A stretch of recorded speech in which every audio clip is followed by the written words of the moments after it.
Hare Krishna, everybody. We'll get started with the prayers.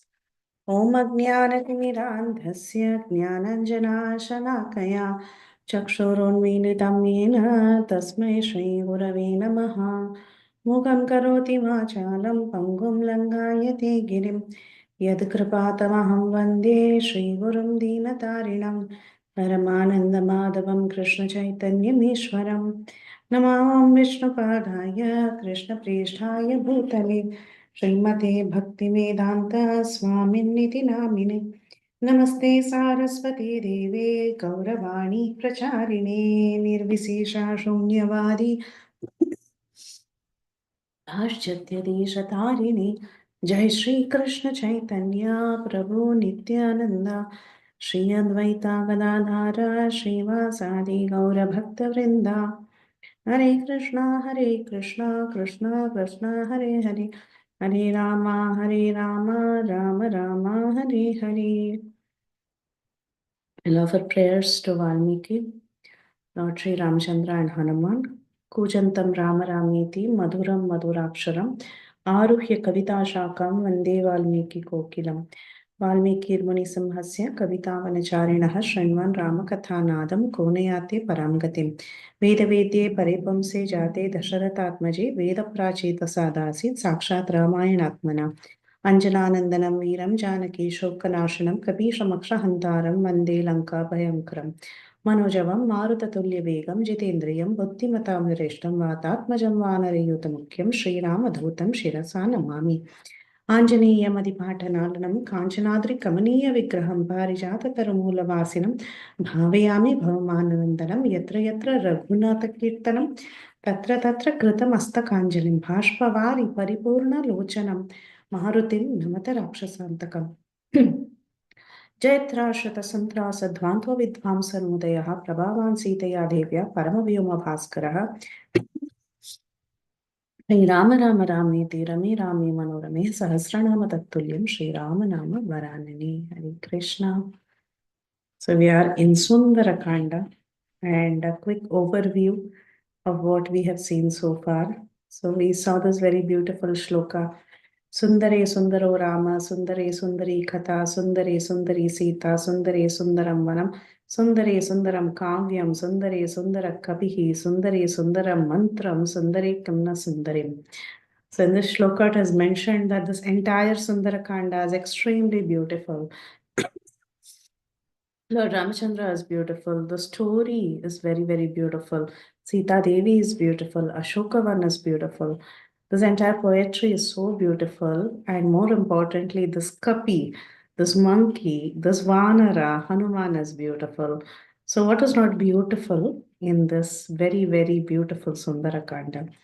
And then we analyzed that, yeah, there are so many beautiful things, but the most beautiful aspect of Sundarakanda is Sundare Kapihi. Hanuman, he is Sundara, he is the most beautiful. And of course, Sundarakanda is very, very important, pertinent, and crucial. Even if one may not be able to study the entire Ramayana, it is suggested that at least study the Sundarakanda, because the Sundarakanda has the story of the entire Ramayana in it. How is that? We see that our Sundar, who is Hanuman, he himself speaks the entire Ramayana till the point where he sees Sita to Sita in one section. And then later Trijata, who is one of the Rakshasis, she speaks the remaining part, what is going to happen in the future, meaning she predicts the future, that Lord Ramachandra will win the battle and Sita and Ramachandra will be successful. So she speaks the remaining in a short synopsis. So basically, that's the reason why they say if you just read Sundarakanda, it is good enough because it is like as if you have read the entire Ramayana. And there are so many traditions where the Sundarakanda alone is recited, right? So it is considered very, very auspicious. And then we saw the very first verse of the Sundarakanda, Tato Ravana Nitaya Sitaya Shatrukarshanaha Yesha Padma Manveshtum Charana Charitepati. And this verse was heavily commented by the Acharyas about how Hanuman is akin to the Acharya, is like the Acharya who comes to this world, like Srila Prabhupada. And he takes the permission from Ramachandra before he comes. This Hanuman, he takes permission, meaning he takes the ring from Lord Ramachandra. And he's the one who Shatru Karshana. He's the destroyer of all the enemies. So when an Acharya comes, what is that he's destroying? He's destroying the enemy of all the jivas, which is the identification with the body. And that Acharya, very compassionately, he comes to this place where we are in this material world. And how does he come? Here, Hanuman comes traveling in the sky, but the Acharya, he comes traveling in the exalted path of the Purvacharyas. And he comes to retrieve the jiva. Right here, Hanuman comes to retrieve Sita, who takes on the role of a jiva, though she is not the jiva. Still, she very compassionately takes on the role of a jiva. And there is a comparison made between Sita and the jiva. The jiva is also Ayonija, and Sita is also Ayonija. Ayonija means one who's not born from a womb. So the jiva is eternal, the soul is eternal. So the soul is also Ionija. Not only that, the soul is always dependent on the super soul, meaning the little living entity is always dependent on the Supreme Lord, just like how the wife is dependent on the husband. So we are also called as Prakriti. And this indicates the quality of Paratantriya, that means completely dependent on the Supreme Lord. So the Acharya, traveling in the exalted path, he comes to retrieve the jiva, and he is a destroyer of the enemy of the identification of the body. So he educates us, and we have been stuck in this material world. So it's just like how Sita was in Lanka. We are also in this material world, in this Bhavasagar. Lanka is also covered with water. And we are tortured by ignorance and our vices. So Ravan is compared to ignorance and vices. And finally, by the mercy of the Acharya, we are taken out of this helpless condition. So that was the very first verse that describes the synopsis of the entire Sundara Kanda. So in the beginning of the Sundarakand, we saw how Hanuman began to fly. He stretched his neck, he raised his head, and then he took position and he was ready to fly. So while he was flying, he just took position, he chanted Jai Shri Ram, and then he flew up with great vigor. So while he was flying up with great vigor, he was picking up some stones and little trees and stalks and all of that went up with him to some distance, and then they could not keep pace with Hanuman and they fell down. So this Hanuman, he flew into the sky and he was like a cloud, and the description of his flight was given in great detail. And all the five elements was in the service of Hanuman. Hanuman, while flying, he faced three obstacles. The first obstacle he faced was Mainaka, who was a mountain, and Mainaka posed an obstacle out of love. How did Hanuman conquer it? Hanuman also conquered it with love. He accepted the hospitality. He touched my neck, but he said, I cannot waste time. I am in the service of the Lord, and he proceeded. The second obstacle was by Surasa. Surasa was Nagamata. She was sent by the demigods to test Hanuman's capability, and Hanuman won over her with his intelligence. And Surasa was very impressed, and she said that you will surely be successful in your task.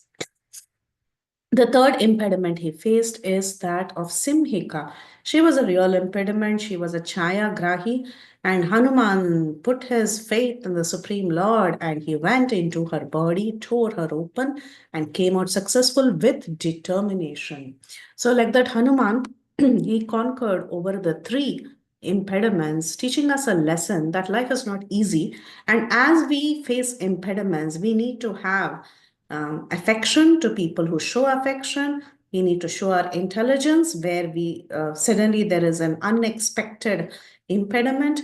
And finally, when we have a problem that is so serious and difficult to handle, then we handle it with extreme determination, surrendering unto the Supreme Lord. So these are some lessons that Hanuman taught us.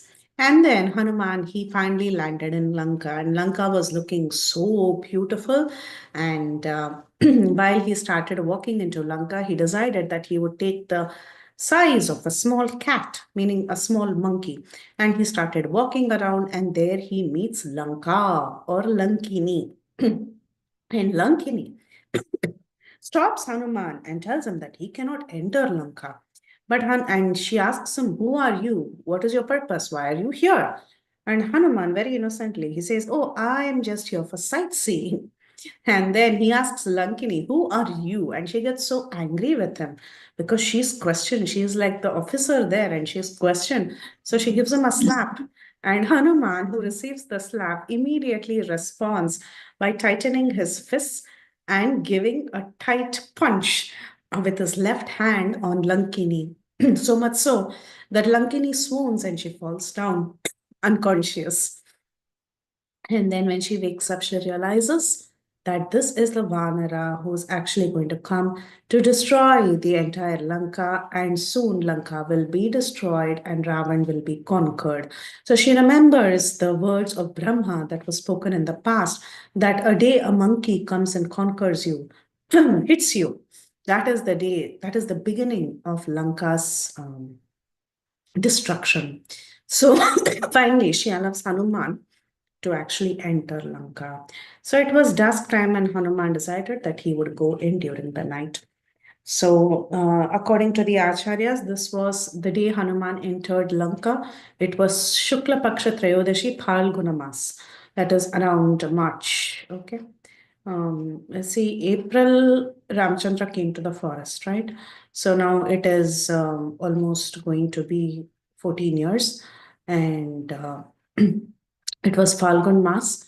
And at that time, Hanuman, he has entered Lanka. When he entered Lanka, he saw that Lanka was magnificent and he started walking inside the city and finally he spotted the palace of Ravan. This palace of Ravan was extremely gorgeous. It was huge. It was guarded by a variety of army divisions of Rakshasas who had huge bodies and they were holding weapons in their different hands. And Hanuman, he saw that this palace was on top of the mountain. The palace itself was looking like a cloud with many, many colors. Near the entrance of the palace compound, Hanuman saw a huge structure, and this huge structure was the Pushpaka Viman, the famous vehicle of Ravan. So near the palace, he saw this huge structure, which was a Vimana that was constructed by Vishwakarma. And this Vimana had the capability of traveling great distances. He wanted to enter the Vimana to go and check if Sita Devi was still there inside the Viman. Now, this Viman, it appeared very, very shining. It had precious stones inlaid in it. And there were carvings of artificial birds made out of cat eye gems, as well as there were birds made of silver and corals. And beautiful serpent carvings were made throughout the entire vehicle. There were horses of various breeds that were standing nearby. And more than anything, it is very interesting that at the entrance of the Viman on top, there was a very, very beautiful image of goddess Gajalakshmi. It is an ancient tradition, and this tradition continues even to this day. If you see all ancient temples, at the entrance of every sanctum, on top, you should see the panel. At least when you go to some very ancient temples that are more than 1,000 years old or so on, or even 500 years or 1,000 years old. The tradition, according to Shilpa Shastra, when you construct temples, is that every single altar should be guarded by Gajalakshmi. So on top, you'll see the panel of Gajalakshmi. Then only through her you actually access the inner sanctum. So this was a ancient tradition, and it has continued even to this day. So Vishwakarma, when he designed this Pushpak Viman, he ensured that there is Gajalakshmi on top. So she is almost like the guardian deity. And this is actually mentioned in the Ramayana. We are talking about Treta Yuga, several years ago. Even then, this was the tradition. And interestingly, Ravan had kidnapped the same Lakshmi Devi. He had kidnapped the same Sita Devi, and it was funny that he was worshipping Lakshmi. In the sense that he had her imagery and all that, and especially in his Pushpak Raman, but he had captured the same Lakshmi Devi and he had put her in a Shokavan. So Rakshasas, they really don't understand, or even demons. Sometimes they pose to be great learned scholars, but they forget the essence. So Hanuman, he saw this great Viman and he couldn't find Sita anywhere. He was thinking maybe Sita was carried away in this Viman. So he went inside and he started checking, and he went inside and he went through the different chambers and still he didn't find Sita anywhere. So finally he got down this flight and then he decided to enter the palace itself. And Hanuman, whose heart was very disciplined, whose mind was very disciplined, who was the follower of righteous path, he was very sorrowful because he couldn't find Sita inside the Viman or in the surrounding area of the palace. So now Hanuman finally decided to go into the palace. This palace itself was surrounded by several groups of houses. Like you have the main palace, and in the sides you have many many homes. So Hanuman was walking through these different homes, and finally he went to the main palace. The palace of Ravana was half a yojana long and 1 yojana tall, so you can imagine the size. 1 yojana is 8 miles, so it was like really huge on top of the Trikuta mountain, and it looked like a huge cloud with multiple lights, because it was beautifully decorated and it was shining even from a distance. So he enters this huge palace and he continued to search everywhere for Vaidehi. So the inner chambers, they were full of many, many kinds of women. All the women, they were sleeping everywhere. It was late in the night, right? So it was full of the wives of Ravan, and these women were all brought by Ravan from various places. So Ravana was a womanizer. Actually, he had picked so many women from so many places, and he had women from different races.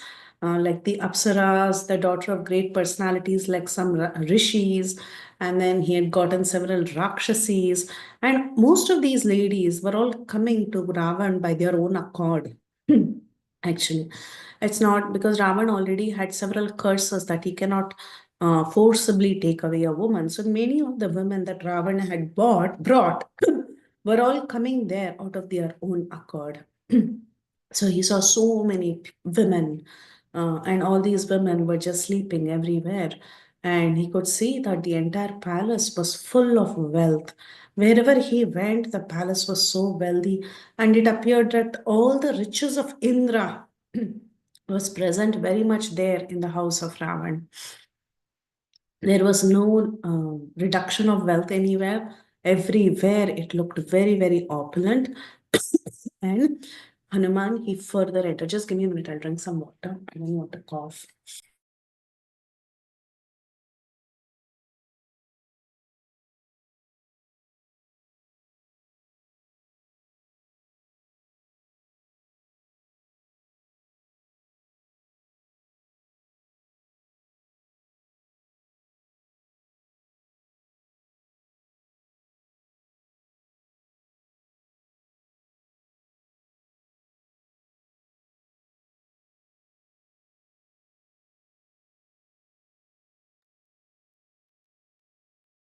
So as Hanuman proceeded further, he went to the center point of the palace where the main chamber of Ravana was, and he saw many, many beds and couches there. That entire place looked like heaven, and especially there was one huge bed that he could see at a distance. And that bed was decorated with crystals and diamonds, and it was covered with ivory and gold, and it was covered with fine, soft bed sheets. Hanuman, when he entered that inner room, he was thinking, this looks like heaven. It was looking so beautiful. And he was thinking that even the Devas, they don't have this kind of opulence. And he was just thinking in his mind how much austerity Ravana must have done to acquire such a beautiful place. Hanuman saw thousands of women, and all these women, they were just sleeping on the rugs in various places, and they were decorated with fine garments and jewelry. And it appeared that these women were all very, very tired because they had drunk liquor, and it appeared that they were dancing and singing, and because of that, they were extremely tired. The women They were wearing nice pearl necklaces, they were wearing waist ornaments, and they were all looking like beautiful female horses who had walked a long way. They were so exhausted that they were sleeping in different parts of the room. So one woman was resting her arm on another woman. One other woman was placing her leg on the other woman, and so on. So like there's so many women everywhere, and all unmarried girls, they all surrendered with their own will to the lust of Ravan. And many of these women were stolen by Ravan because during the time of war, or just because Ravan liked somebody. But most of these women that who were there with him, they had all willfully, they gave themselves to Ravan out of love for Ravan. So anyway, so Hanuman, he went to the inner part where he saw that huge bed. And this huge bed, it was looking like fire. It had the radiance of fire, and it was decorated with beautiful Ashoka flowers. Surrounding that bed, there were women who were fanning in four directions. And this bed was covered with sheepskin, and there were a row of excellent garlands that was surrounding and decorating this bed. There, on top of that bed, finally, Hanuman saw Ravana. Ravana was looking like a huge cloud. He was wearing beautiful earrings that were very, very brilliant. He had reddish eyes, he had long arms, and he was wearing golden colored clothes. Ravana's arms, they were decorated with beautiful armlets, and it was covered. His skin had many, many wounds from the various fights. He could even see the mark of Vajra of Indra on his biceps. And he had very broad shoulders. He could see the marks of the tusks of elephants and many other wounds on on his shoulders and his biceps and triceps. You எனக்கு know, இப்பெல்லாம் எதுவும் T shirt வேணாம். ஆனா அதுக்கப்புறம் கொஞ்ச நாள் கழிச்சு எனக்கு வந்துட்டு பாத்திரம் இருக்கும்போது டிஷர்ட் வாங்குறேன்னா எனக்கு இந்த not only that, Hanuman could see how so many women were sleeping nearby. Some of the women, they were hugging instruments. Some of them were intoxicated, and some of them even had intoxicants from the heavenly world. So Ravana was sleeping like that on top of the bed, and Hanuman could visualize everything. Hanuman was simply amazed looking at Ravan. He was thinking in his mind, oh, this man is so strong. Look at his body. He's very well built, he's handsome, he's strong, he's well learned because Raman was very well learned in the Vedas. So he has everything, but the problem with him is that he has envy and desire to enjoy others' wives. So he's utilizing his boons for the wrong purpose. So Hanuman somehow he felt very disgusted looking at the condition of Ravan because Hanuman himself was never attracted to any wealth or beauty. And Hanuman was thinking, how unfortunate. He has everything, but the only problem is that lust for women and wealth, that is completely destroying his nature. Hanuman, though came across so many women, nothing was attractive to him. He was feeling bad for Ravan. At the same time, the women or the wealth did not attract Hanuman because Hanuman was fixed in his purpose. Hanuman's only purpose was to find Sita. So he was laser focused in finding Sita. So just like my Guru Maharaj says, if a person is very, very hungry, you give him a diamond, you think that person will be happy? That person will not be happy. It is not going to satisfy his hunger. Similarly, Hanuman saw so much opulence. The best of the material enjoyment that is there in the three worlds was present right in front of him. But all that Hanuman wanted to get is a glimpse of Sita. And he wanted to take Sita back to Ramachandra. That is all he wanted. He wanted to unite Sita with Ram. That was his focus. That is also the focus of every sadhaka. Right? All the sadhakas, we are all in this material world. And there are so many allurements for us in this material world. And it is very easy for us to get diverted in this material world. There is no lack of enjoyment in this world. But our laser focus should be to give Radharani to Krishna, right? Serve in such a way that we become the servants of Radha Krishna, so that Radha is always there with Krishna. That should be our focus as Gaudiya Vaishnavas. So similarly, Hanuman's focus was very clear. He had so many allurements, but still he was constantly thinking, when will I find Sita? Once I find Sita, I want to unite Sita with Lord Ramachandra. And while he was gazing at Ram and thinking about all this, he saw near Ravana there was a very, very beautiful woman who was sleeping on a separate couch, okay, separate bed that was there nearby. And she was looking extremely beautiful. The description of this woman is given. मुक्तामणि समायुक्तिर्भूषणैः सुविभूषितं विभूषणैन्तं इव च स्व श्रियभवन उत्तमं गौरीं कनकवर्ण आभम् इष्टम् अन्तःपुरीश्वरं कपिर्मन्द उदरीं तत्र शायनं चारुरूपिणीम्. So Hanuman, he saw this very beautiful woman who actually it was Mandodari. Mandodari is the wife of Ravan. So he saw Mandodari with a very beautiful form. She was looking resplendent. Her body was decorated with diamonds and pearls, and she had beautiful jewelry that were radiating throughout her fair complexion. And she was looking like gold. Her entire complexion was radiating like gold. So this woman was sleeping right there in the Antapura of Ravan, right next to him. She was looking so gorgeous, like as if she was directly from the heavenly planets. So Hanuman, when he saw such a beautiful woman who was well decorated and who was looking divine, he immediately thought that this should be Sita.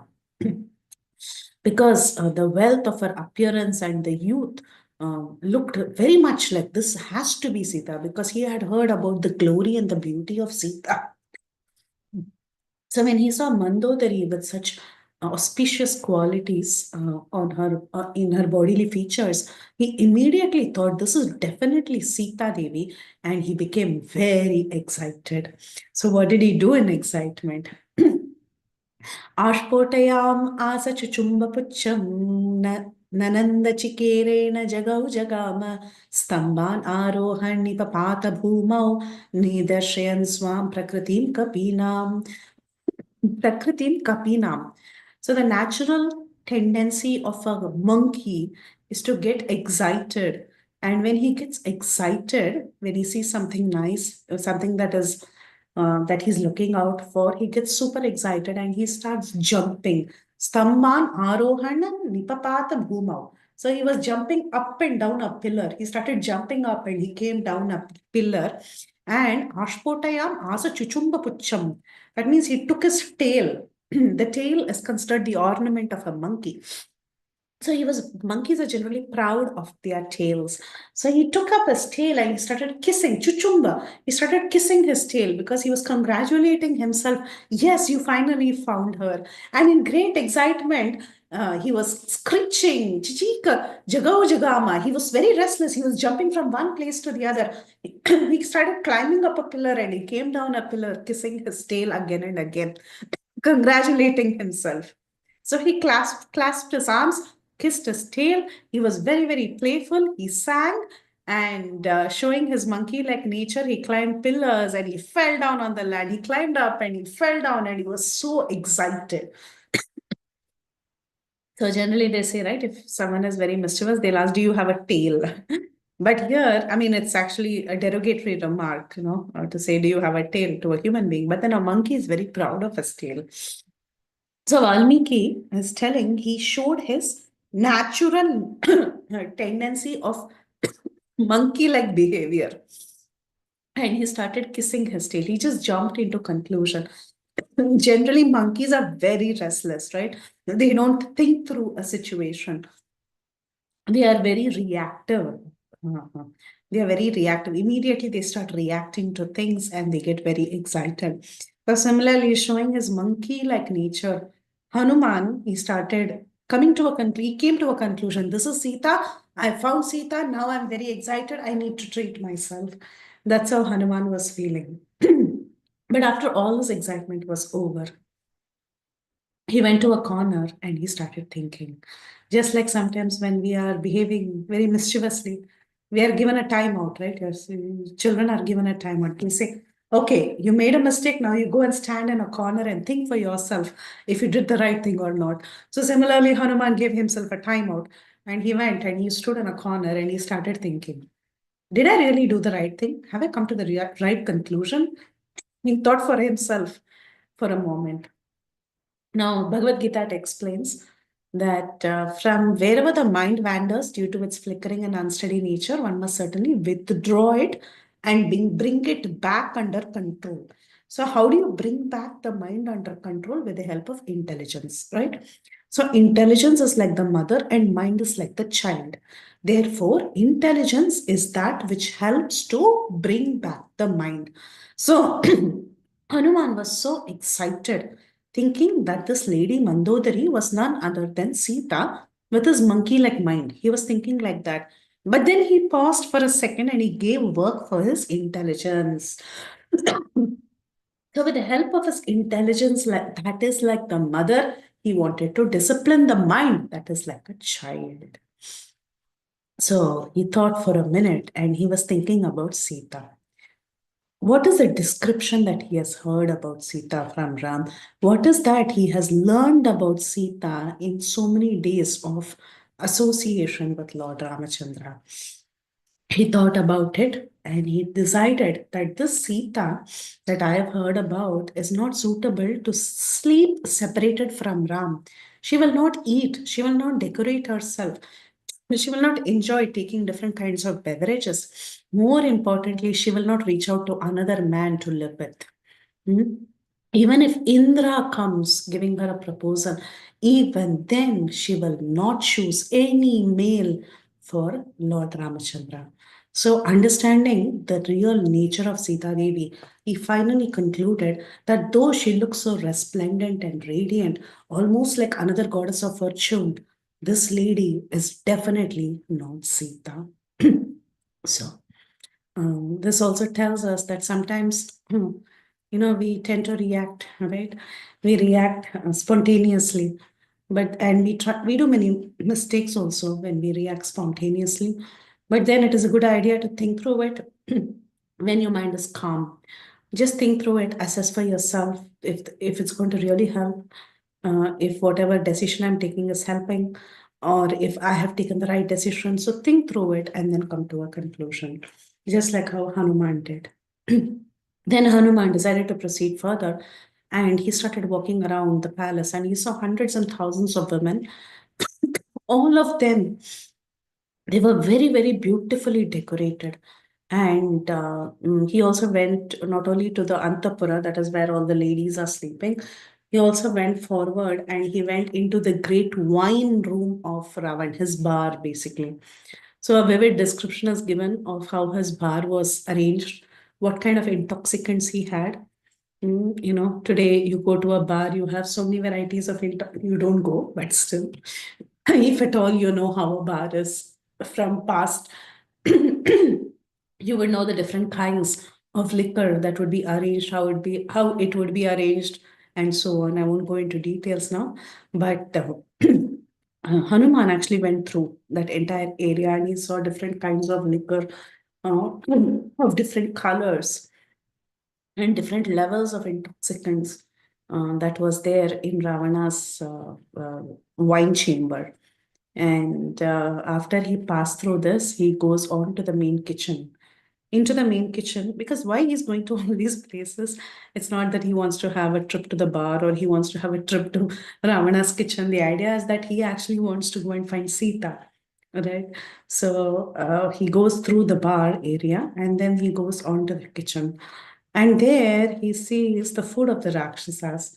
There's a very vivid description of the kind of food that that the Rakshasas ate. So they had meats of different varieties. They had meats of deer, buffalo, pig, goat, porcupines, varieties of birds like peacocks, and so many other different kinds of birds, because some description of peacock meat is given, where peacock was preserved in yogurt with salt and fish. So all these descriptions of the preparations is also given in Ramayana. So Hanuman was seeing all this. They were all half eaten, half cut birds, half cut animals preserved in pickles and all that. So he saw all of this and he walked out of the hallway. And then again, after entering through the kitchen and going to different places, again, he came through the hallway. And there also, again, he saw hundreds and thousands of women. They were all sleeping. And among all these women, he was trying to look at them, how they were dressed and their exact face, their features, because he was very keenly trying to find Sita. So when you see so many women everywhere, you're trying to find out, let me see if anyone matches the descriptions that is given by Ram about Sita. So that is what he was doing. So he was seeing every single woman, seeing if she was dressed gorgeously or if she was in simple clothes. Does she look like as if she is enjoying, or does she look like she's very sad, or did she look very emaciated? So he was trying to assess in various ways. He was looking at every single woman. And then suddenly a thought came into his mind. He had a fear. Hanuman had a fear. He was thinking, why am I looking at so many women that too in the night? I'm a brahmachari, and this is against the dharma of a brahmachari. So a brahmachari doesn't go around looking at women who are sleeping, right? So he had a fear for himself and he was worried. Am I doing the right thing? So he was thinking like that and he was trying to console himself. He convinced himself, saying, actually, the mind is the cause of everything. Mind is the only reason for the senses to be controlled. Manohi hetu sarvesham indriyanam pravartate shubha shubhavas avastau tache mes suvyavasthitam na anyatra hi maya shakya vaidehi parimargitum. This is what he tells himself. He says, see, all auspicious and inauspicious states of behavior of the senses is actually only controlled by the mind. It is finally in the mind. What is there a problem if my focus is on finding Sita for the sake of Ram? If my focus is diverted by seeing so many women, if my mind is restless just because I'm seeing so many beautiful forms, then there is a problem. But if my mind is focused, I know the purpose of why I'm looking through the faces of so many women and keep my mind steady, then there is absolutely no problem. And he tells himself, actually, if I have to look for Vaidehi, obviously I must search among women only. I must go and see every woman who's there to see if this is Vaidehi or not. So, like this, Hanuman was convincing himself, telling himself that if my mind is fixed in the service of Lord Ramachandra, then there is no scope for me to think of something inferior. Mind by nature is looking for something better and higher. So let me be fixed on something that is higher. What is the thing that is higher? मन एव मनुष्याणां कारणं बन्धमोक्षयोः बन्धय विषयो संगो मुक्त निर्विषयं मनः. For a mind, for a man, mind is the cause of bondage and mind is the cause of liberation. Mind absorbed in sense objects is the cause of bondage, and mind detached from sense objects is the cause of liberation. This is from the Upanishads. Therefore, mind which is engaged in Krishna consciousness is the cause of supreme liberation, as Prabhupada says in the purport of Bhagavad Gita 6.5. And you all know this very famous verse, Vishayavani vartante niraharasya dehinaha rasavarjam rasopyasya param drishtva nivartate. The same concept is explained throughout the Ramayan's chapter, where Hanuman is telling himself, training his mind. Don't worry, it is the mind that is the cause of everything. A restless mind, a reckless mind will feed the senses will tell the senses go and enjoy. But then if the mind is really sharp, it can withdraw the senses from the object of enjoyment and focus the mind. And if my mind is focused on something higher, then automatically these lower pleasures will not disturb me. So he was educating himself, just like how Bhagavad Gita talks to us. So here I put a picture of milk and sugar. This is one of the very first examples that we learned about higher taste. If you give a child warm milk without sugar, the child will not enjoy it so much. But then you give him milk with a little bit of sugar, he will start drinking that milk nicely. So milk with sugar is the higher taste, while just plain milk is actually not so tasty. It is not really, really great taste. I remember doing this for my nephew. Once he was there with us, and his mother told me, okay, just give him some milk. So I warmed up some milk, and I didn't know, I was not so focused. I'm dealing with kids or something. So I just warmed some milk, put it in his feeding bottle, and gave it to him. He took a sip and he threw it and he went away. And then I was confused because he gets hungry very easily and he was not eating anything. So I was very, very confused. And then my husband came and he took that milk and he put a few drops in his mouth and he said, "You didn't put sugar." So he asked me to mix sugar. I mixed sugar and gave it back to him, and he drank the entire bottle. So that is when I realized, oh, this is higher taste. Once you have that higher taste, all the lower tastes is, you don't want to go to it. Just like my nephew, who didn't want to take a drop beyond that because it was lower taste. He didn't enjoy it. He wanted milk with sugar only because that is what he was used to. He was used to the higher taste.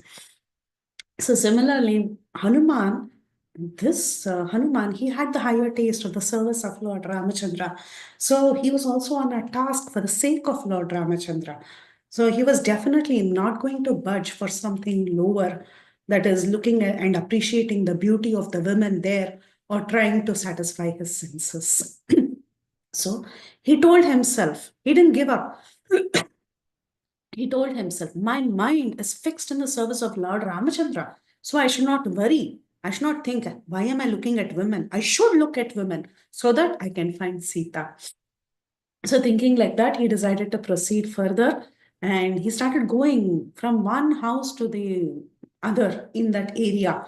So, he came out of the palace and he went into every single house around the palace. But however, he could not find Sita anywhere.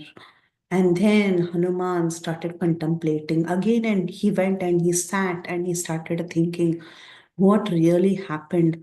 Why am I not able to see Sita? Did she die seeing the terrible faces of the co-wives of Ravan? I have seen all the inner city, inner part of the palace. The women of Ravana, I've looked through each of their faces, but I have not seen Sita. It appears that my entire effort of crossing this ocean has become a big waste. What will I tell Ram? Will I go back and tell Ram Sita has not been seen? And what will Sugriv do if he knows that I didn't find Sita? Everybody will be devastated. So, thinking like that, he sat down in depression. Hanuman goes through a series of depression in this section. And he also teaches us what we should do when we are in a position where we are almost giving up hope, when we resort to depression, how we should come out of that depression. That is also taught by Hanuman in this section. He begins to encourage himself when he sits down in depression. He thinks everything is gone. I'm not able to see Sita. I don't know how I'm going to face Ram. I don't know how I'm going to face Sugriv. What is going to happen? So when he was thinking, he was sitting down like that, depressed. He this beautiful verse is presented in the Valmiki Ramayana. Anirveda Shriyo Moolam, Anirveda Param Sukam, Anirvedo hi Satatam Sarva Arteshu Pravartkata. Hanuman begins to encourage himself. He says, steady mind is the root cause of all happiness and well being. So I must endeavor with enthusiasm without getting into depression. So we have to train our minds. We have to train our minds to be steady, okay, and understand that the mind is the only root of all happiness. Sometimes we think I am depressed because of something external.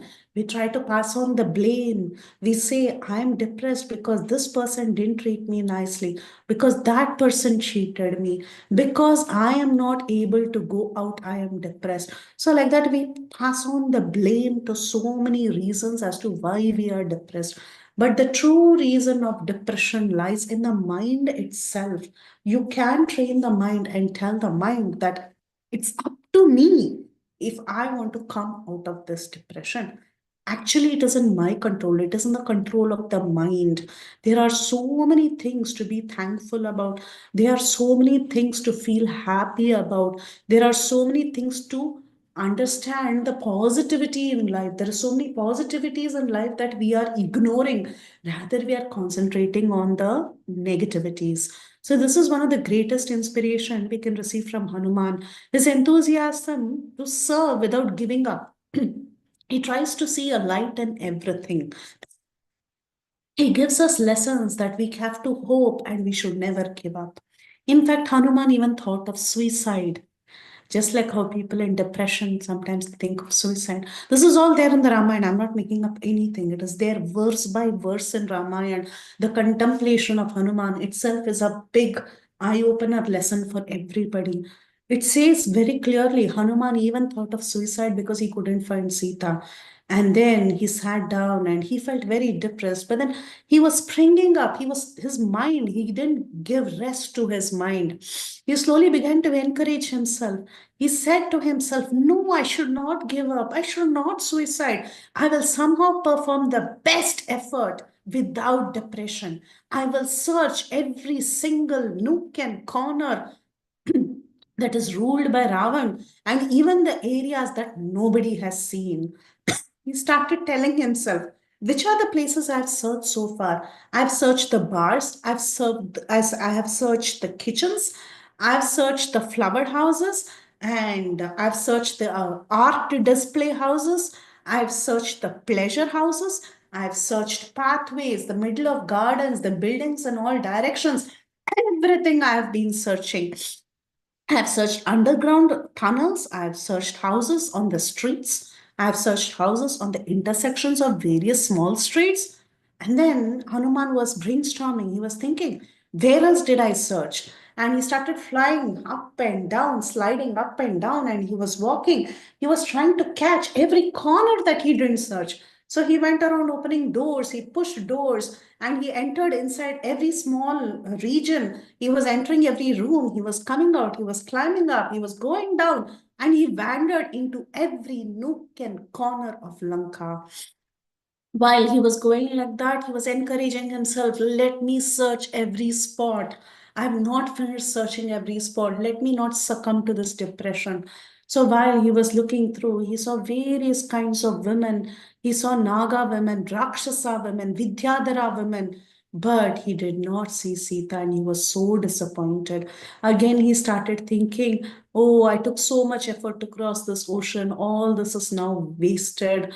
Then he again went into the Pushpak Viman. He thought maybe he didn't see the Pushpak Viman properly. Again, he entered the Pushpak Viman and he went into every single chamber and every part of the Pushpak Viman. And he came out and he still couldn't find Sita. Again, he was feeling so low, so depressed. And Hanuman started thinking, why didn't I see Sita yet? Sampati told that Sita is in the house of Ravana. He told she is in the palace of Ravana. But I am not able to see her. So he was feeling so low and he thinks, I think maybe when Ravana was carrying Sita, he must have dropped her into the ocean and she would have drowned in the ocean and maybe she died right there. Or maybe Sita has been eaten by Ravana.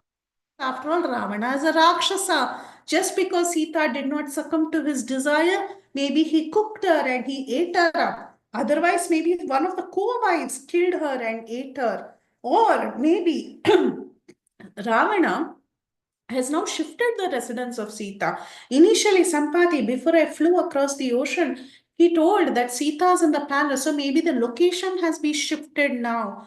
Oh, this Sita who's like the full moon, her eyes like the lotus petals. Or maybe that beautiful woman has given up her life in separation, meditating on Lord Ramachandra, feeling intense separation from her husband and meditating on his lotus face. Maybe she herself gave up her life and she's not anymore. So, like this, he was thinking. And then he started thinking, what are the consequences now if Sita is not alive? we see that every human mind works like this. Why Valmiki has taken so much effort to describe what is going on in Hanuman's mind. So when we are in problems, also we go through these situations. We run different situations in our mind. Maybe this could have happened, maybe that could have happened. If that happened, then what are the consequences that I have to face? So actually, this is something that is very crucial. When we study the mind of Hanuman, we can see a lot of ourselves in various situations, and we can get lessons from the determination that Hanuman exhibited. So Hanuman started thinking of various possibilities. Now he thought of different possibilities. What what if Sita is dead? Maybe Ravana ate her. Maybe she fell into the ocean. Maybe the co-wives ate her. Maybe the residence has been changed. Or maybe she herself gave up her life thinking in separation from Lord Ramachandra. Then he started thinking, oh, if Sita is not here and if I'm not found Sita, then what are the consequences? If Sita is not found, Ram will be troubled. And seeing Ram will give up his life. Seeing Ram troubled and giving up his life, Lakshman will give up his life. And seeing that Bharat and Shatrughna will die, and then Sugriva will die because he couldn't accomplish the task for Ram. Then Angada will die, then Tara will die, then Ruma will die. And then all the Vanaras, seeing that their leaders are all dead, they will drink poison or they will enter fire. Because of me, I will be the sole cause of the entire Ikshvaku dynasty and the dynasty of the Vanaras to die. If I don't find Sita now, somehow Sita must be found. Now the onus is on. So Hanuman was thinking the consequence of what can happen if he doesn't find Sita. He was thinking of the long term and the short term effects, but he was still not disheartened. From time to time, he would feel low, but he would encourage himself, patting us back. Come on, let me do it. I will somehow go and find Sita. He could understand the urgency of the task and he decided to somehow act. So sometimes, even in our own lives, there are so many urgencies, there are so many accomplishments that we may have to make. We, we may be in the worst of the situations. Sometimes suddenly it may appear like we are in the middle of nowhere. We have been left alone in the middle of this world. Till yesterday, I had everything. Then suddenly one day, I don't have anything. I'm in the middle of the crossroads. I don't have anyone to rely on, nothing. We may be in such conditions, but then we should never lose hope because we have one person to always rely on, and that is the Supreme Lord. We should take shelter. We should understand the urgency that we are in. This life is not easy. Even our material accomplishments, I'm talking about, not only our spiritual accomplishments, this life is not easy. There are so many tasks to be undertaken, and we should do it. Everything is a matter of urgency. We should have the strength and the courage to face life and continue to execute the tasks with a lot of bravery and dedication, just like how Hanuman teaches us. So Hanuman thought, somehow or the other, I have to act. So he pulls himself out of depression, and this is a great lesson to learn. And then Hanuman counsels himself. And this is so beautiful. Hanuman didn't have a counselor where he could go and take advice from. He didn't have a telephone where he could call and he would ask, oh, my dear friend, tell me what should I do? I am so depressed. I'm in such a low condition.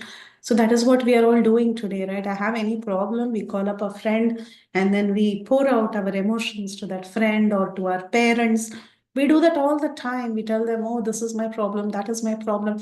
And then once we pour out, we feel better.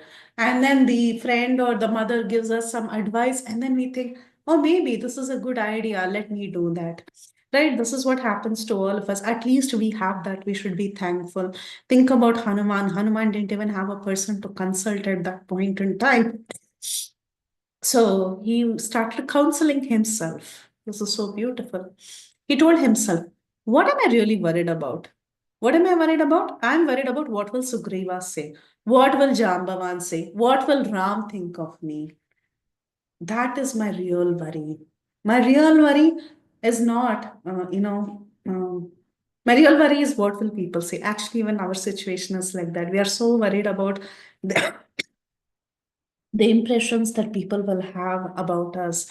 Actually, the real worry is not the problem itself. The real worry is how the world will perceive me. 99% of the time, that is the problem.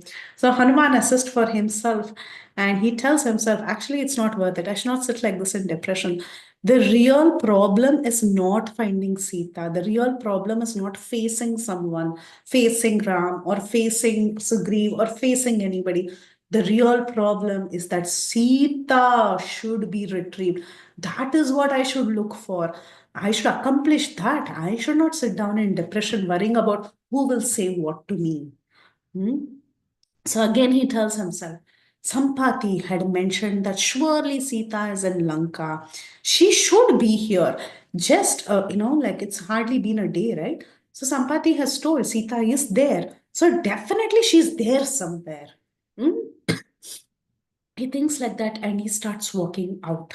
So while he's walking out in the streets and looking at every nook and corner and jumping from one place to the other, finally he spots a very, very beautiful garden, which is the Ashoka Gardens.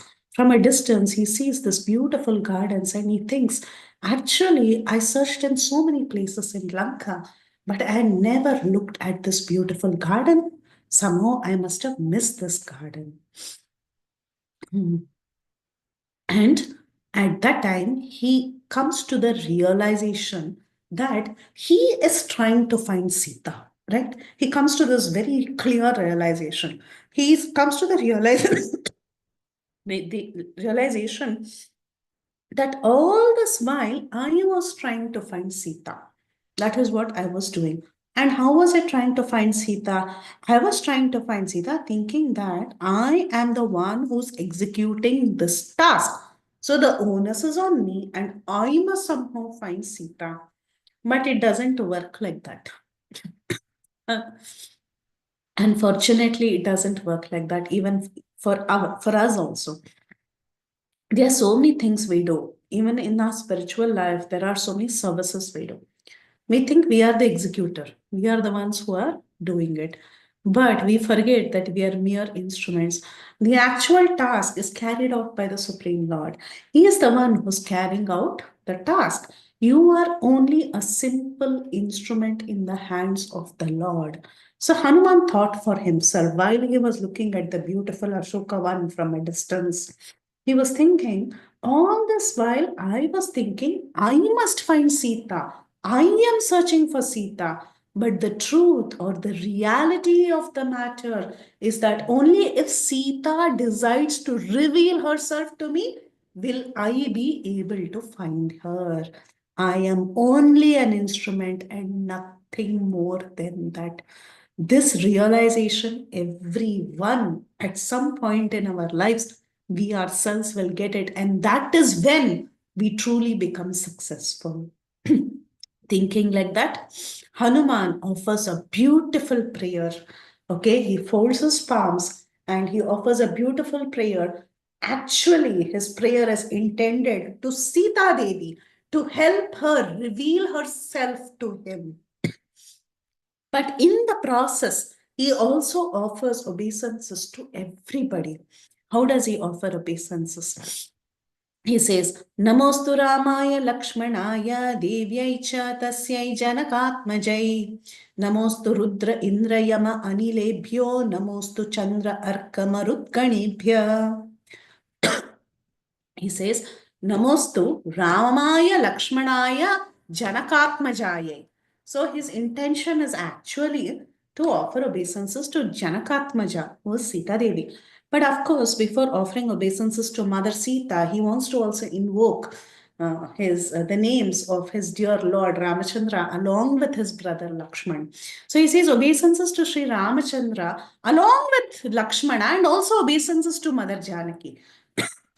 So he offers us obeisances, and along with that, he does some extra obeisances. He offers obeisances to Rudra, Yama, Indra, Vayu. So basically, to all the deities, he offers his obeisances. To all the demigods guarding different directions, he offers obeisances. Now, why does he do that? Right? Generally, we say when Krishna says, Mommy, come Sharanam Vraja, that means you only have that laser focus on Krishna. Or you just pray to Lord Ramachandra, or you just pray to Sitaram Lakshman.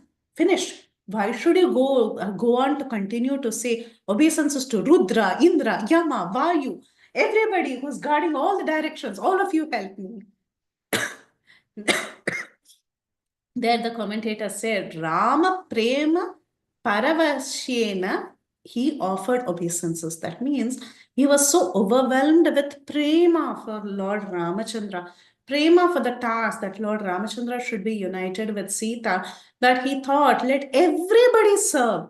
Let everybody help. Let everybody serve. Somehow or the other, let all the demigods come together. Let all of them help me. Let me be a representative of everybody so that somehow, out of extreme love for Lord Ramachandra, that Sita is united with Ram.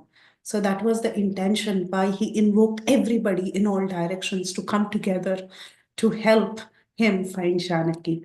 And specifically, his mood was actually to ask Janaki to reveal herself to him.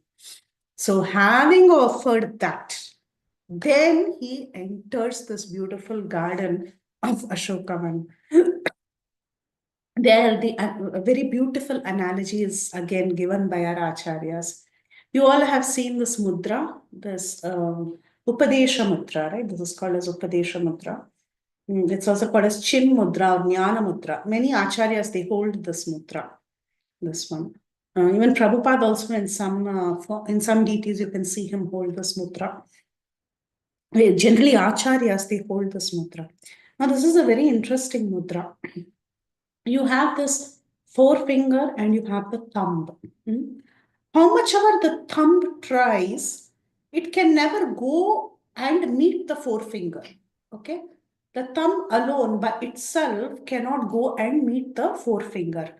The forefinger has to come down to touch the thumb to create this mudra. So the acharyas are telling us that the jiva himself is not so great that just by his efforts he goes and he finds the Lord. It's not easy. The Lord has to come down and show him, I am here. The Lord has to reveal himself. The Lord is like that forefinger and the thumb is like the jiva. So the Lord bends down. Unless the Lord bends down, the jiva can never reach the Lord. So it's not by our independent endeavors that we find the Lord or even the consort of the Lord. It is only by their mercy if they decide to reveal themselves to us. So, like that, the commentators they explain that it was only by the mercy of Sita that Hanuman could eventually even see Sita. So Hanuman, he decided to enter this beautiful garden called as the Ashoka Vatika that has different kinds of trees like the Shala trees, the Ashoka trees, Champaka trees, Udaga trees, Naga trees, mango trees, and so many other fruit trees. It was the great Ashoka one that even Vayu feared to enter because it was very dear to Ravana. In fact, it is said that everything was still in Ashokavan because Vayu was so scared to enter that place because he knew Ravan's favorite spot was that Ashokavan. But anyhow, Hanuman, he made his form really small so that he could enter this Ashoka Vatika. And he saw, even before he could enter from a distance, as he was walking towards the Ashoka Vatika, he saw beautiful ponds that was decorating this vana. It had nice, cool, refreshing water, and different kinds of birds and animals were coming to drink water there. There were beautiful lakes, and somehow he had this hunch in his mind. He was telling himself, I think Sita Devi is surely going to come to this place. There is a beautiful pond with nice, refreshing water. She will come to this lake to drink some water. So he was thinking like that while he was nearing that place. He thought for a moment while he was observing the beauty of Ashok Vatika from outside. And then he climbed up the compound wall of a house that was there nearby. And he flew and jumped into the Ashok Vatika, just like how an arrow of Lord Ram would get released.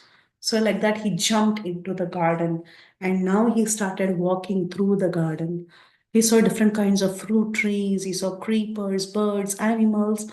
And while he was just going like that and shaking up little creepers, many flowers were falling on the body of Hanuman, and Hanuman had a nice shower of flowers on his back.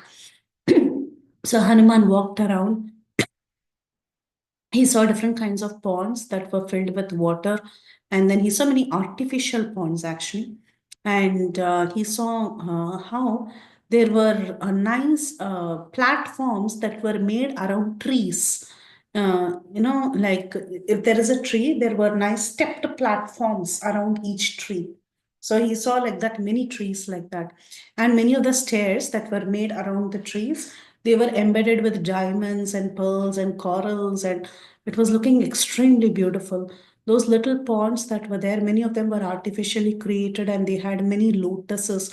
They had chakravaka birds and cranes, and the water was very, very clear. And Hanuman, he not only saw many ponds with lotuses, he also saw a very beautiful river that was flowing down from a mountain, just like how a loved one had jumped off the lap of her husband.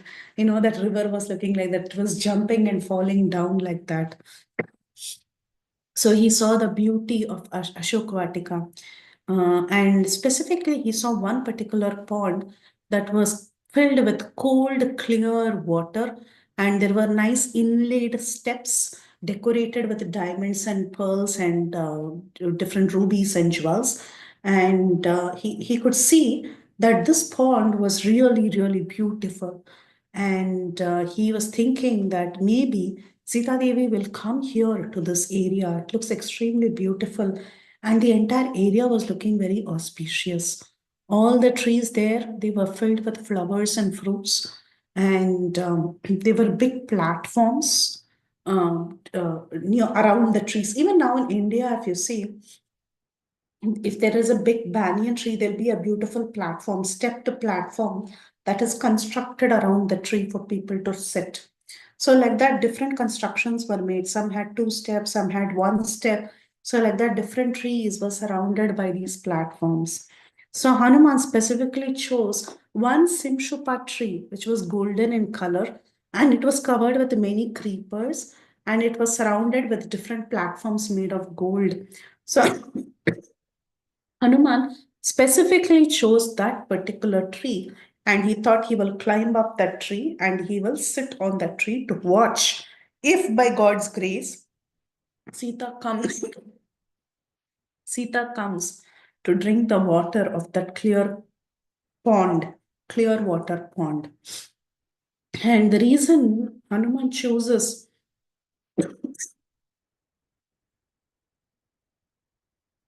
the reason Hanuman chooses the Simshupa tree is the color of the Simshupa tree. The color of the Simshupa tree was grayish brown. A Vanara's color, a monkey's color, is also grayish brown. And with the sun setting, the Simshupa tree was radiating to being golden in color. And it was very, very easy for Hanuman to blend into the color uh, of that tree with his radiance. Okay, so it was the perfect tree for him to climb.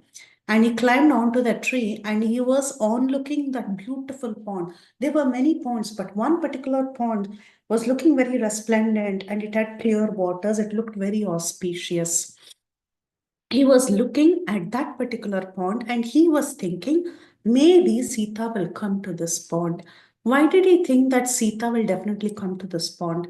The reason he thought is because it looks very auspicious and this pond would be ideal for Sita to come and perform her evening rites.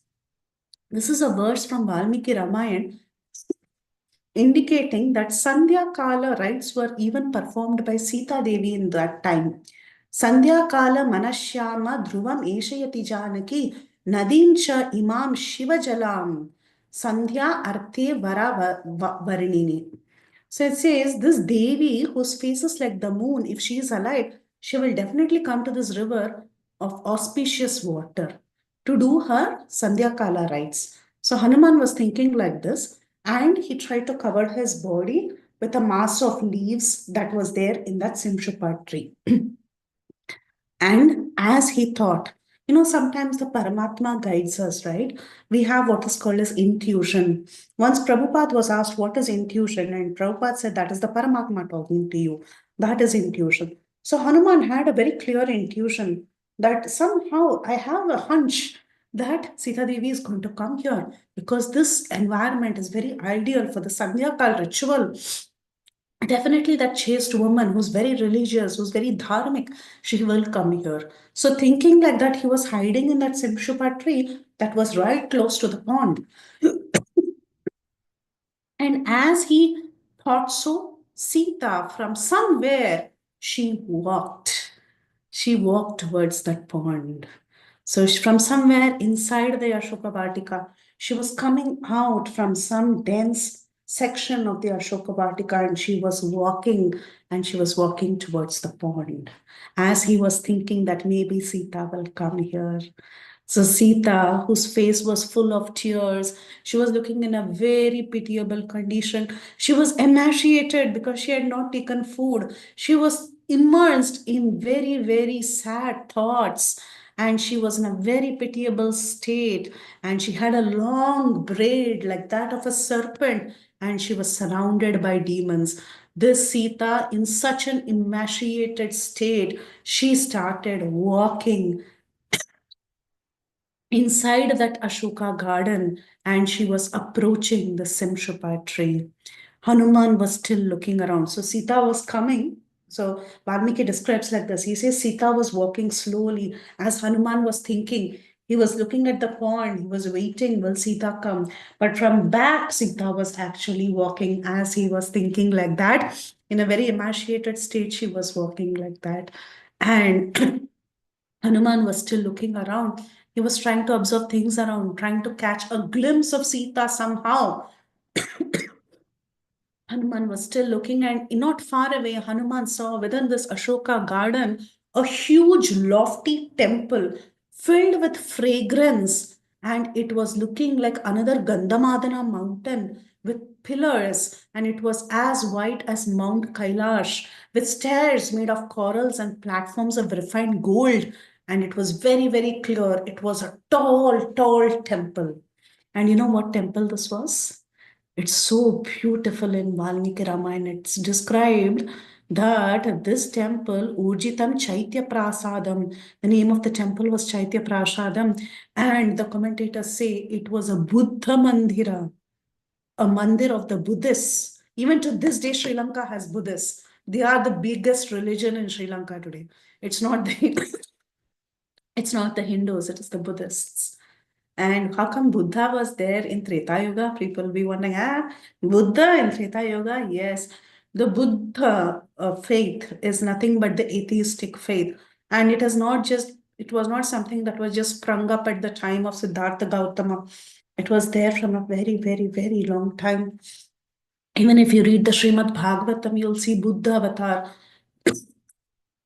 And the timeline of Buddha avatar is given in the Kramasandarbha. It says from a very long time. So these atheistic philosophies, they were there even at the time of Lord Ramchandra. And they had mandirs for Buddha. So Buddha Mandira, that was the kind of culture of Sri Lanka, even to this day, even to this day. The place of Ashok Vatika, today there is a Hindu temple, okay, today. But then surrounding that area, there are Buddhist temples. And even if you go to Sita's Agni Pariksha's place where she did Agni Pariksha, there also today there is only a Buddhist temple. Everything is Buddhist there within Sri Lanka. So anyway, the commentators, not only one commentator, all the commentators say it is a Buddha Mandira, this Urjitam Chaitya Prasadam. This Chaitya Prasadam is a Buddhist temple. So Hanuman was still seeing. He's still looking around and he's still seeing. Then finally he catches the glimpse of Sita who's walking because Sita was coming from that direction. Hanuman was sitting on the tree. He was looking everywhere. While he was thinking Sita is going to come to the pond, Sita started coming. And he looked at the Buddha Mandira. He looked here, he looked there. And finally he turned around and he got the first glimpse of Sita. So how was Sita at that time? Tato malina samvitam Rakshasabhi samavritam upavasa krisham dinam nishwantam puna puna tadarsha shukla pakshadav chandrarekami vamalam. Thereafter, Hanuman saw Sita. She was wearing a soiled garment. Tato malina samvitam. That sari was so soiled. 6 months, right? 10 months, sorry, 10 months, soiled garment. She was surrounded by Rakshasa women. Rakshasabihi samavritam. Surrounded, samavritam by Rakshasas. She was emaciated by fasting. Upavasa krisham dinam. She had not eaten at all. She was looking miserable. Dinam. She was looking miserable. Nishwasantim. Puna puna. That means again and again she was sighing. She was taking deep breaths again and again. Like that. Why? Because she was continuously crying.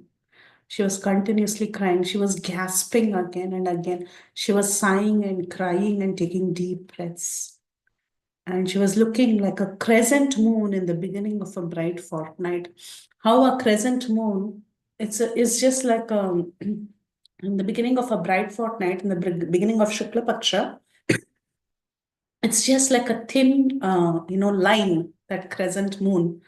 So Sita Devi was looking like that, she was so emaciated. But then she was like the moon. She was still resplendent like the moon. But she was like the crescent moon simply because she was so emaciated at that point in time.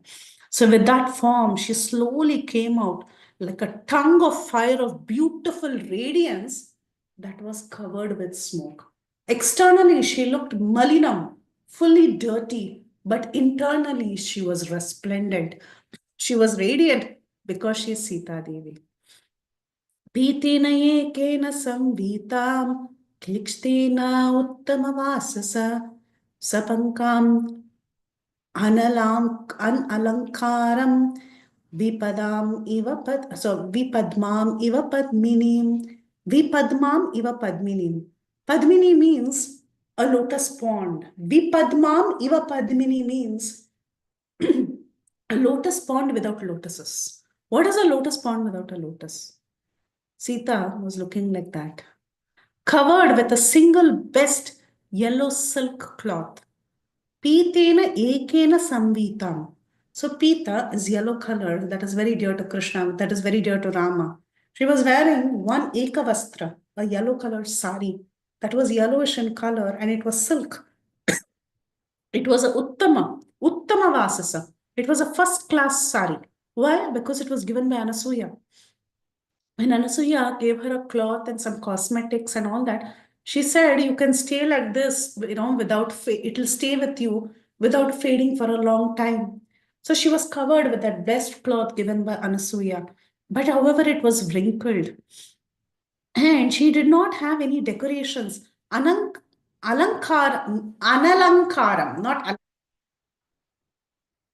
without any decoration. Her dress was wrinkled. She was not properly decorated. All the decorations appeared to become black. All her jewelry, 10 months of dirt and dust and everything. And her face looked like a pond without lotuses. So covered with mud. She was very, very sad. She was tortured by sorrow. She was in a pitiable condition, just like how the constellation Rohini is possessed by the planet Mars. Rohini is the favorite nakshatra of the moon. The moon has a special love for Rohini. He doesn't have that love for other nakshatras. And moon was cursed because of that. He was cursed that he would reduce in size and then become big in size. Why? Because he was partial towards Rohini. Rohini is the favorite. But imagine that beautiful Rohini. If that Rohini star is oppressed by a negative planet like Mars, a very burning planet like Mars, how Rohini would be sad and fearful. Like that, Sita appeared. She appeared to be tortured by the Rakshasas. Now, Hanuman, he saw this Manusha Deham. That is, he saw a woman a Manushya woman among so many Rakshasas, and he saw her condition.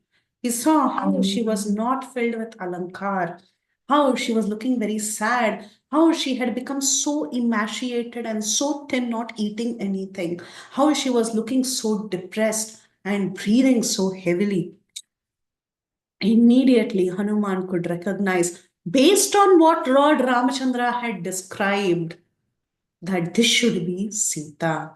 How did he recognize? It was only because Hanuman was very intelligent. He could recognize this is Sita. It was not easy for anyone to recognize that this is Sita based on the descriptions that was given by Rama. Why is that so? Will Rama give wrong descriptions of Sita? No, Rama gave beautiful descriptions of Sita. The Sita, who's the queen of Ayodhya, he gives such beautiful, the princess of Ayodhya. You know, she looks so beautiful. Her limbs are so nice. She's nice and healthy, and she wears these decorations and this kind of a sari. Beautiful descriptions were given by Ramachandra.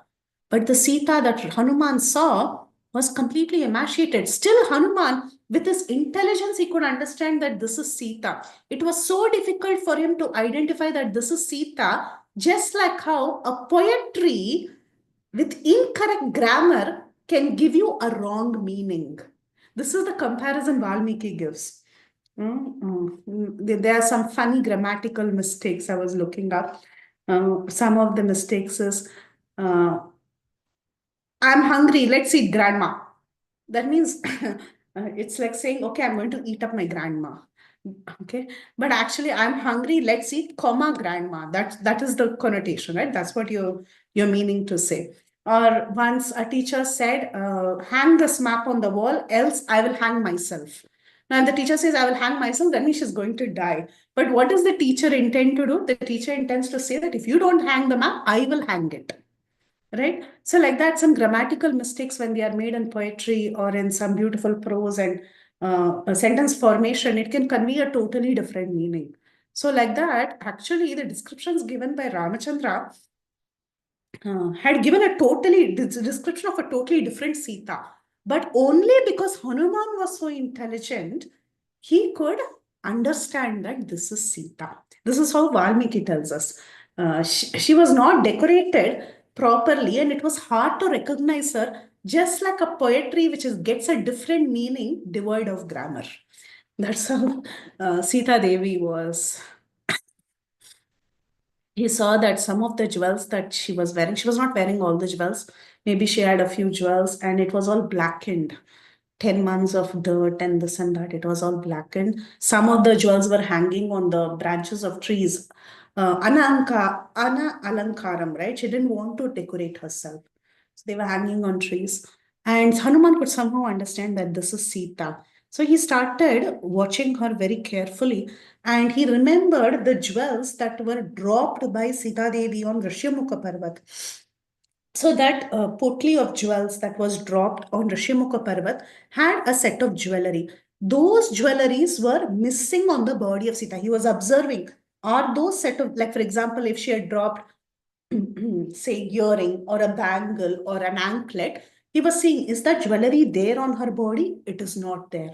Then he saw the jewelry that she was wearing and he could remember how Ramachandra described. Ramachandra told Hanuman, besides the jewelry that is there in this cloth, Sita will also be wearing some other jewelries. So he was trying to identify, are those jewelries there? He looked around, he saw in the branches some jewelries were there, some were there on Sita, and some others were there in that cloth that was tied and dropped in Rishyamukha Parvat. So, analyzing all this, he came to a complete conclusion that this should be Sita. Not only that, Lord Ramachandra had told him that she would have gone with a yellow color sari. So he could see that she was wearing a yellow color sari, but it was worn out and it had become very, very dirty. But it is the same yellow sari. So, like this, he could understand that this is the exact Sita that was described by Lord Ramachandra. And he begins to think for himself in whatever way this lady appears, he's thinking in his mind, she looks so elegant. Her limbs and her appearance, they are so beautiful. how can Ram even survive without this woman? So he's thinking like that in his mind. Lord Ramachandra is doing a great task. He's keeping alive in separation of such a great lady, in separation from such a great woman. How is Ram able to survive? I'm sure that in her heart she's carrying Ram. In her heart, firmly Ramachandra is established, and in Ramachandra's heart, Sita Devi is established. I'm very surprised how Ramchandra is able to live without her even for a moment. Dushkaram kurute Ramo imamatta kashinam Sitam vina mahabahu muhurtam abhijivati. How is the Supreme Lord Ram, how is he able to live even for one muhurta without this Sita Devi? I'm very surprised that he did not die out of grief. Hanuman, his eyes were filled with tears seeing Sita in this condition, and he was thinking for himself, how is that Ram living without such a fortunate lady, such a wonderful, chaste woman? Tulya Shila Vayo Vrittam Tulya Abhijana Lakshanam Ragavo Arhati Vaidehim Tam Chayamasi Ikshana. So Sri Ram is suited for Sita Devi in all respects. He's the perfect match for her. He's well matched with her in character, age, and conduct. He's well matched with her in lineage and his characteristics. This black-eyed Sita is also suited to him, but she's a notch higher. She's greater. And actually, she is, in fact, not a equal for Ram, meaning he's calling her Asitekshana. He says that Ram, overall, in his beauty, in his character, in his looks, yes, overall, he will score 100 on 100. But this Sita, just with her eyes, she scores her 100. What to talk about the other limbs of her body or other aspects of hers? So this Ram, yeah, this Ramachandra, the best woman he can get is Sita.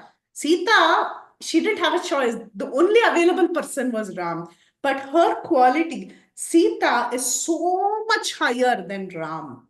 So this is how Hanuman was actually calculating the match between the two. Initially, Hanuman was thinking Ram is the perfect match for Sita, Sita is the perfect match for Ram. But then he thought for a moment and then he looked at her again and he thought, no, no, no. Who is a match for Sita? There is nobody. Even Ram is not a great match for Sita. Um, just with the mercy of her eyes, she goes notches and notches higher than Lord Ramachandra. So there is a very nice pastime of in Sri Rangam, right? When the Lord comes out in Utsav, the Utsav deity comes out. Sometimes there is one particular day the Lord dresses as Lakshmi, Rangana dresses as Ranganayaki, and he comes out. So at that time there was a great acharya by the name Parashara Bhatta. He comments that yeah, you did a good job dressing up like Lakshmi Devi, but your eyes are no match to the compassionate eyes that my mother has, Mother Lakshmi has, the kind of compassion, her Kripa Kataksha, like we say Radha Kripa Kataksha, right? The Kripa Kataksha that Radharani has, Krishna doesn't have. Yes, he's handsome, he's good looking, everything is great. He's the most beautiful, he's Cupid, blah, blah, blah. But then, who's the bewilderer of that Madan Mohan? It is this Madan Mohan Mohini. Her eyes speak enough. So there is actually, Krishna is not a great match for Radharani because to find a match for Radharani, even Krishna is not enough like that. Radharani is so much higher. So like that, similarly here, Hanuman is thinking, yeah, Ramachandra, okay, fine. He found Sita, but then Sita, I don't even know in this world if there's anyone who can equal her. So he was thinking like that. And he saw this beautiful Sita with the radiance of gold. She was looking like the goddess of fortune. And Hanuman, he was thinking, for the sake of this Sita, actually this Vali was killed, Kabanda was killed, Virada was killed. In Janastan, 14,000 Rakshasas were killed. Karadoshan were killed, Trishiras was killed. So many people were killed for the sake of this Sita. For the sake of this Sita, Sugriva, he became the king of the Vanaras. Bali was defeated. For the sake of this Sita, I crossed the ocean. But none of these great accomplishments are to be boasted about. Hmm? Even if Lord Sri Rama turns the world upside down and he turns the ocean into earth and earth into the ocean, even then it is fair, in my opinion, to get the Sita. Nothing is a great task. You can do anything, anything is possible, anything should be done for the sake of this Sita. Among the three worlds, if there is a choice between kingdom or Sita, obviously the daughter of Janaka is greater than any kingdom in this world. The entire world with its three planetary systems, Bhu, Bhuvar, Swarga, the higher planetary system, lower planetary system, everything is not even 1/16th part of the value of Sita. She is that Sita, the daughter of King Janaka of Mithila. She is a great soul. She is the most righteous, the most noble, and she has so much firm resolution for the sake of her husband. Now, after seeing the Sita, understanding her value just by looking at her, Hanuman's eyes were filled with tears and he was thinking everything is worth it to reclaim the Sita, who's much more worth than anything else in this universe. So now, after seeing the Sita, this great brahmachari Hanuman could understand this greatness of this woman, and now he understood why Ramachandra was lamenting so much in the Rishyamukha Parvat. During the 4 months of the rainy season, Ramachandra, we saw the separation that he had from Sita and how he would keep lamenting. The commentators mentioned that at that time, Hanuman, who was a great brahmachari, was thinking, why is this Ram lamenting for the sake of a woman? What is so great in a woman? Because he's a brahmachari. He doesn't know the value of Mother Sita. He doesn't know the value of a woman. So he was thinking, what is this? Why is he lamenting like an ordinary man for the sake of a woman? If one woman goes, just marry someone else and be happy. Why are you sitting and lamenting so much? So this brahmachari now realized the value of Sita. He thought, she indeed is the daughter of Janaka. She's the daughter-in-law of Dasharath. She's the wife of Rama. This Sita, she abandoned all her comforts and out of love for her husband, without thinking about her own comforts, she left everything. She came into the forest. She decided to live in the forest, just eating fruits and roots. And she was just living with her husband through all the suffering. This Sita is totally worth anything. We can do anything for this Sita.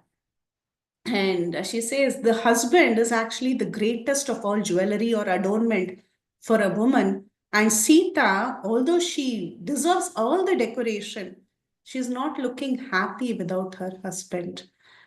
And he makes the statement. This is also one statement that is highly commented by the acharyas. Dushkaram kurute Ramo hino yad anaya prabhu dharayati atmano deham na dukkena avasitati. Sri Rama, although bereft of her, that Lord Rama is doing an impossible task by retaining his body and not being depressed by sorrow. This is a great wonder. I don't know how Rama is keeping up his life. It has been 10 months and Ramachandra is still staying alive, being separated from Sita. What a great achievement he has done. Dushkaram kurute Rama. He's indeed done a great achievement. I'm surprised he's not dead. Being separated. Hino yad anaya prabhu. Dharayati atmano deham na dukkati. His body is not depressed by any sorrow. I'm thoroughly surprised. This is indeed the greatest wonder. He's still alive. And here the commentators say that you should read the verse like this. You should not say Dushkaram kurute Ramo hino yat anaya prabhu. You should say Dushkaram kurute Ramo hino yat anaya aprabhu. He's aprabhu. He's not even a prabhu without Sita. He's totally aprabhu without Sita. So even Hanuman came to this conclusion. He is a Prabhu. Where is the Prabhu there? Without Sita, there is no Prabhu. Only with Sita, he becomes Prabhu. So he's thinking in his mind, this Ramachandra is doing a great effort, holding up his life. And look at Sita. She has so much faith in Lord Sri Ramachandra. She knows Ramachandra will take effort to retrieve her. She knows Ramachandra, who has given her hand to him. They get married, right? Pani Grahanam. He has given his hand. He has told, I will protect you forever. She has full faith that he will never let her down. She has full faith in the intelligence of Lakshman. She knows that her brother-in-law Lakshman will give the right advice to Ram. Sita is not, depressed simply because she has that faith in Ram and faith in the intelligence of Lakshman. Just like how Ganga in the rainy season doesn't overflow. The ocean or the huge Ganges water will not overflow and it will remain steady in spite of so much tribulation. In spite of so much tribulation, if Sita is alive and she's holding up, it's only because she has complete faith in the efforts of Ram and complete faith in the intelligence of Lakshman. Similarly, we are living entities. What can hold us up? In spite of hundreds and thousands of tribulations in this world, the faith that Lord Ramachandra, the faith that the Supreme Lord Krishna will do his efforts to reclaim us, the faith in the intelligence of the Guru, that the Guru will help us reach Krishna by his intelligence, like Lakshman plays the role of a Guru. So we should also take inspiration from these characters like Hanuman and Sita and stay steady. Hanuman says, with a lost glory like a lotus plant hit by snow. When a lotus is attacked by snow, this lotus becomes shriveled, right? And so he says, this Sita Devi, she looks like a lotus plant that is shriveled by snow. She's tormented by a series of calamities who are constantly attacking her values, her thoughts, her faith, because the Rakshasis were constantly tormenting her faith in the Lord. They were telling, no, you forget him and you get married to Ravan. This Ram is useless. He's not going to come. So the very faith of her existence, they were attacking. And she was tolerating that calamity. She was holding up. She was like a lotus plant that was hit by snow. She was in a pitiable condition, like a chakravaka bird without the companion. This chakravaka bird without its companion, it's almost like it's dead. That is the attachment that the chakravaka bird has for its companion. So Sita Devi was in that condition and seeing all the symptoms and understanding the value of the Sita, understanding, oh, this Ram, oh my God, he's got such a hard heart. He can even stay alive without the Sita Devi. This Ram is not even an equal match for her. He had come to that conclusion. This great brahmachari came to that conclusion. And now he confirms very, very strongly, this is Sita. This is Sita. I searched everywhere. I saw hundreds and thousands of women. I even mistook one woman to be Sita. But no, none of them are Sita. Indeed, she indeed is Sita. So he comes to that conclusion, and with a firm mind, he sat on the tree, leaning against the branch, waiting for the next action. So with that, we'll stop here. And sorry if I messed up any sections. And thank you for tolerating. And if you have any questions, comments, realizations, we can take that. Haribol. Hare Krishna Mataji, Danat Pranam. It feels like you're really sick today. You've been coughing a lot. But this was such a magical session. So beautiful. It's very interesting. We were just talking about, I was just thinking about how, we can get depressed in our own sorrows. And here Hanuman, he keeps falling down and he keeps trying to uplift himself. So he was, he was really in two minds. And it's so beautiful to see how he's glorifying Mother Sita even before he even speaks a word to her and identifying her. It's so difficult in this day and age where you need a picture he had to go by whatever Lord Rama's instructions were or how she appears. So beautiful, very, very wonderful section, Mataji. And thank you so much for presenting it so nicely. Uh, Dear devotees, if you have any questions or any realizations to share, please go ahead, Prahlad Ananda Prabhu. Hare Krishna. Hare Krishna, Mata. Thank you very much. Mataji, first of all, if you have not consulted a physician, I would like to give you little advice. When you start like this, any kind of, upper respiratory kind of infection or symptom, please take some ibuprofen if you are not allergic to it. Take it with little food or milk, about 800 milligrams, okay? And some anti-allergic, whichever OTC available. Three doses, and I tell you, you can give very smooth lecture. This I also told Kirtina Mata also the other day. This is my experience over my professional life. So please. Prabhu, give me something for acid reflux. This is a terrible condition of acid reflux. Yeah, you've got kind of upper respiratory inflammation there. That's what is interrupting you.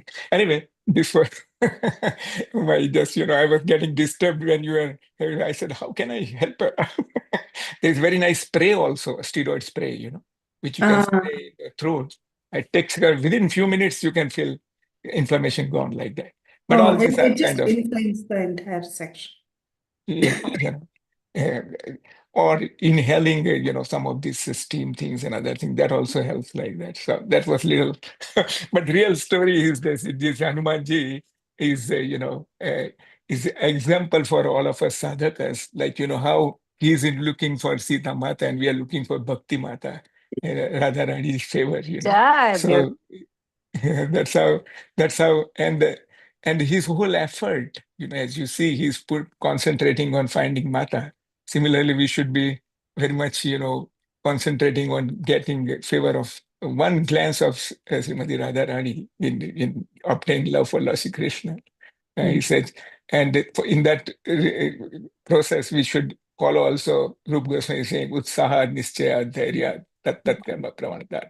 Sangatyaga Sato Vritte, Sandhi Bhakti Vritte. So this is what we can really learn, and we are all fortunate, especially Gaudiyas, and we are following Sri Prabhupada and like that. Another thing was about the mind. The mind is actually the whole central role in our. And in 11th canto, the Dvija says like that. Nayam jano me sukh dukh hetu na devtatma guru karma kala. Mana param karanam ananti. Sansar chakra parivartita. So to control this mind is very difficult, as you were saying, that, manasas asthir chancharam, like Bhagavan Krishna also said in Bhagavad Gita, like that. But the whole crux, Bhagavan Gita, and says Bhagavad Gita, mat chitta sarva durgani, mat prasadat tarisyasi. If you keep your mind in me, Machitta, Sarva Durgani, all impediments in finding Srimad, Radha's favor, I will be able to guide you through that with the help of Guru, of course. And that's what I kind of felt like. Also, I had heard that before Hanumanji coming to Asok Vatika, he was looking some houses, where maybe it could be like, and I heard this version somewhere else that he saw a house on which outside there was chakra, Padma, and all that. So he was saying, oh, who will be having this science of Vaishnavism? Then he heard Ram, Ram, like that, and Vibhishan came out. He's one early morning like that. And then Hanumanji got from him the information that Sitaji is in so aquatica. Like that's what another version, but I don't think it is mentioned in Valmiki. Like, Yes, but yes. Is there in Tulsidas Ramayana, if I know. You might be knowing better about yeah, it. no, but I heard that just a long time back. It's Yeah. not in Valmiki, yeah. But I've heard this is there in Tulsidas. And it's a Yeah, nice book. okay. And another small realization was, that you and me, sadhakas, everywhere we try to find Bhakti Devis and Bhagavan Krishna, but it is he who decides. As you are saying, that finger, coming down to the Nayam Atma Parvachane Labhya. Na Vedya Nasbhavna Srute. You cannot get him. Unless it is only his favor that he can come and have benediction on us. So thank you very much, Mata. Very nice lecture, and I'm so grateful. Very well. We are so grateful, Prabhu. You always fill our heart with realizations and give us appropriate verses to ponder.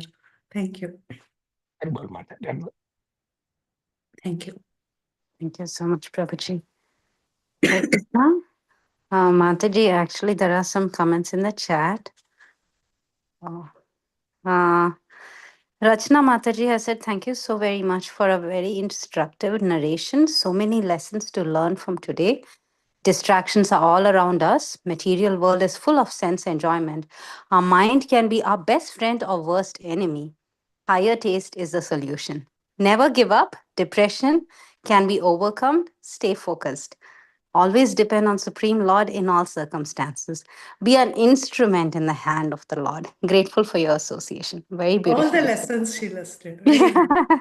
Yeah, this was right at 6:32. So I think while you were talking about that section of Hanumanji's getting into the palace and having that, yeah. So yes, and Parima Mataji, thank you very much, Mataji. You gave such a wonderful class in spite of having a bad throat. Dandavat pranam to you. Rachna Mataji has recommended Ricola cough drops and halls and cough suppressants, Mataji, for you. Thank you. And I see Ashmita's iPhone. I think this is a direct message. It says if there are previous recordings, it's there in the YouTube channel. Mataji. Yeah, there is a YouTube channel. We can share the link on the group itself and Yes, Mataji. all the I'll share just the previous session so then you can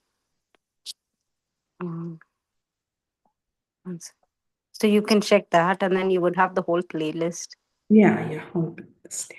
Okay. Yeah, she just put it on the group. Yeah. Okay, Mataji. Thank you so much, and I really pray that you feel better, Mataji, very soon. Take care of your Like health. Prahlad Prabhu said, just 2 tablets, they will take care.